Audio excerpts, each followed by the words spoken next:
Rebecca Hawkins, or Rebecca Hawkins, in the dub, is one of the few female duelists that we were introduced in the original Yu-Gi-Oh! DM series. She's a young and talented prodigy that not only is apparently the Intercontinental / US champion, but apparently is also in college at the age of 12. She appears in the series as Yugimoto's one-way love interest, and she even holds a controversial victory over him. While she only had a few appearances in the filler arcs, such as in the Waking the Dragon arc as cannon fodder for Valen, and also as a, Deus Ex Machina hacker, she can hold her own in a duel. She even managed to make it to the semifinals of the KC Cup. I can barely qualify for the second stage. Ever. This begs the question, what if Rebecca arrived in Yu-Gi-Oh! Duel Links? She'd be another female representative, which is great. Even it gives the lolicons something to stroke, right? And I think she's had more than enough screen time to merit an inclusion, even if it was all from fillers. But I mean, come on. We got freaking Oleon at launch, who has one duel under his belt, which he lost. I think the reigning US champion deserves to come in through the gate. Anyways, here's how I think it should go. First off, duel-wise, Rebecca has played two deck styles. Season 1 Shadow Ghoul OTK deck, and a Gem Knight normal Dragon deck. Since Shadow Ghoul is freaking trash, I decided that she would have to come into Duel Links with her keycard being Diamond Head Dragon. While this isn't exactly the greatest card, I would love to see Duel Links pull in more anime-only cards, and Rebecca, in this instance, I'll give her a few of those. A few cards I've made up as well to support this new quote-unquote archetype. This archetype being Gem Dragons, which are just normal dragons based off certain gems. How exciting. These include, so far, both Luster Dragons 1 and 2, Ruby Dragon, Labyrinth Dragon, Horanzu, Alexandrite Dragon, and of course, Diamond Head Dragon, according to the Yu-Gi-Oh! Wiki at the very least. While these are nothing impressive, I think we can have Rebecca's inclusion be a vehicle for some more Blue-Eye / Dragon support, in case we didn't really have enough of that already. But also some Heretic support, and maybe make, normal dragons more of a thing in Duel Links. Now, in order to arrive in Duel Links, Rebecca needs some kind of event. For her, I was thinking something maybe around the lines of a duelathon, similar to what we had to the Bones event a while back. Also, let's get this out of the way right now. I want the Waking the Dragons and above Rebecca, not the Super Pedal Bait Season 1 immature Satan teddy bear toting Rebecca, which is probably the version Konami wants to use, since we haven't really gotten anything past Battle City coming to Duel Links for Yu-Gi-Oh! DM just yet. That being said, I loved the story the Bones event had, so we'll do something a little similar here with Rebecca trying to find her beloved Yugikins in the dual world. You can have her encounter the Scooby Gang of Tristan, Joey, and her eternal rival, Taya, along the way of the duelathon, and we can have a bunch of little, hilarious little interactions given how sassy Rebecca can be when it comes to Yugi.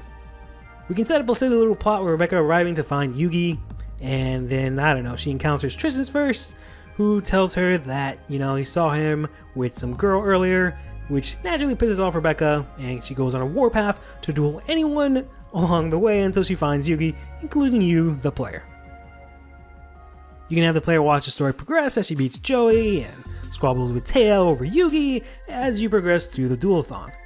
And eventually, once we find Yugi, we can reveal that it was actually just Mai, and they were just hanging out, because, Mai wanted to duel Yugi again, or you can even have a nice little throwback and make it a little bit funnier and just end up being Mokuba, making to that throwback to that time in the virtual reality world where he had like a twin that was actually a girl, that was actually him, and he dressed up like a girl, and all that kind of weird stuff. And then we can, after that, we can receive the Unlock event, which we'll have to, I guess, beat Yugi, maybe even have to surrender, like the anime. That'd be cool, but I doubt Konami will make you lose on purpose. You can do this in order to finally unlock her, or you can also have an extra requirement where you have to summon Shadow Ghoul 2 times or something like that in a duel. You can end off the event with a cameo from her father, who just kind of shows up to give her permission to stay in the dual world, much to the dismay of Taya and probably Yugi. For this event, these are the cards that I figured you'd win as a dual reward for Rebecca. We have some Heretic support here with Heretic Dragon of Tiff Newt and Heretic Seal of Reflection. Kind of thought Banishment would be maybe a little too much, but maybe you can swap that out or have that instead of one of the other cards here.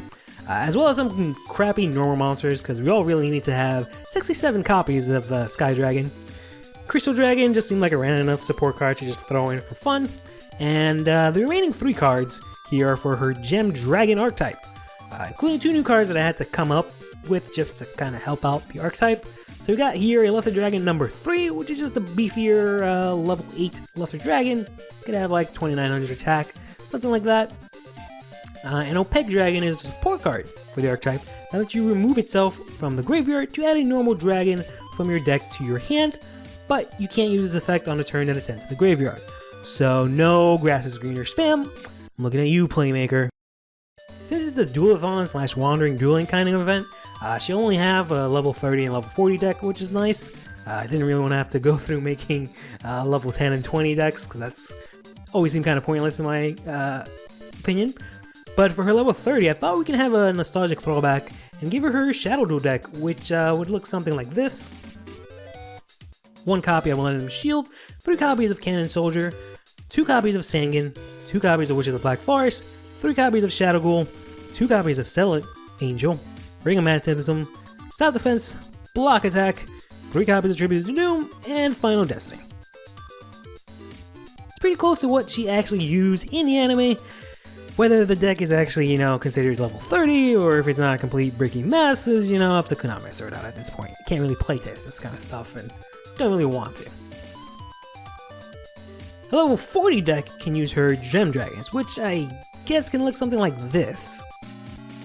2 Opaque Dragons, 1 Ruby Dragon, 3 Luster Dragons, 1 Luster Dragon number 2, 1 Luster Dragon number 3, 2 Diamond Head Dragons, 2 copies of Birthright, 3 Adamantian Sword Revivals, 2 Stampeding Destructions, 2 Rising Air Currents, and 1 Cry Havoc.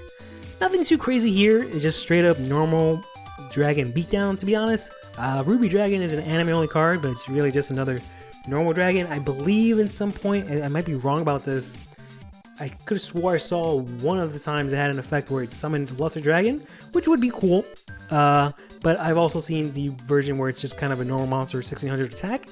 Either one of these is fine, really. Now, to get into the real meat and potatoes of the characters in the game, for the skills, it seems that in general, most duelists and Duel Links, they come in with about 13 to 14 skills on average, with 10 of them being, generic skills, and about 3 or 4, if you're lucky, being unique to that character. So here are the skills that I thought Rebecca could get. For unique skills, I've made up a Drawshanks Dragon skill, which simply just allows you to add a random dragon from your deck if you have 3 or more, once your life points are under 1,000. Pretty simple. Since they changed the requirements now from 1,800 life points to 1,000 life points. I had to give her one of those shitty unique skills that no one's ever going to use, so I made up this ability called Ghoul Boost, which is for Shadow Ghoul, and it essentially just doubles the effect of Shadow Ghoul per turn. So instead of getting 100 attack, you get 200 attack. But maybe no other monsters can attack that turn, or if anything, the battle damage is halved, just so it's, still shitty and not completely broken. The final skill was originally going to be for Gem Dragons, where it was either to summon one like the Silent Duelist skill, or Draw skill, where you can just get a random Gem Dragon from your deck, but I decided to make it a little bit more generic and useful. I haven't really come up with a name for it yet, but it'll basically let you reveal one level 8 normal dragon from your hand, and then select one other dragon from your hand and special summon it, with attack reduced to 0. I was trying to give it more of like a heretic support kind of thing, and so it could be used with Blue Eyes and other normal dragons and Gem Knights as well, but I feel like this skill is either completely shitty or just completely broken. I'm not entirely sure, but I figured it would be able to be used once per turn and maybe up to like twice per duel. Let me know down in the comments below. I could really use some help with this one. Other than that, her generics shouldn't really need much discussion. I gave her peak power over beatdown just because I feel like we have a lot of people with beatdown. So far only Kaiba has peak performance, no real reason to lock that behind him. We got also Heavy Starter, Jocelyn's Wind, Most of her monsters are wind, draw sense high level, because obviously, my monster cards, because why not? Both life points A and B, or beta and alpha. Balance is always good, and then draw sense light and dark, because that's usually what most dragons are, or at least some of her dragons that she uses as well. Finally, the level up rewards would be as follows. I tried to match the same as most of the DM level up rewards, specifically the newer duelists for DM like Tristan, since they kind of follow this new format from now on instead of the original cast, which was a little bit varied. And you know, for 5Ds it's a little bit different because they started with a skill, but this is generally the format that we have. For her level 3, 10, and 16 rewards, we get a card. It's going to be Ruby Dragon. For levels 7, 11, and 21, you usually get a card. It's going to be Opeg Dragon. For levels 14, 18, and 23, we're going to get another card. It's going to be the Adamantian Sword Revival card, which you need for Diamond Head Dragon. Levels 25, 33, and 38, you're going to get Labrite Dragon. For levels 30 and 40, you're going to get another card, which is going to be Heretic Seal of Convocation, which is a decent enough card. And finally, for level 45, or the last card you get, is going to be Witch of the Black Forest. Nothing too crazy there, except maybe for that one copy of Witch of the Black Forest, which I really hope doesn't break the game open up too much. As for her skills that you get for leveling up, we're going to have level 4 be Draw Sense Wind, level 15 be Ghoul Boost, and level 20 be Peak Performance. And her other skills are just be drop skills. So that's what I think would or could or should happen if Rebecca Hawkins were to come to Duel Links. How do you think I did? What would you change and what would you like? Please let me know in the comments below. Until next time, stay fresh.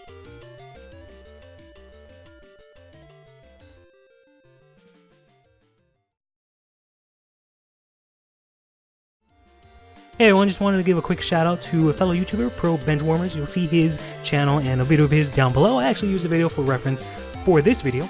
Let me know if you liked this video. It's something that I've wanted to do for a very long time, so please let me know if you like the format and the idea down in the comments below. Stay fresh.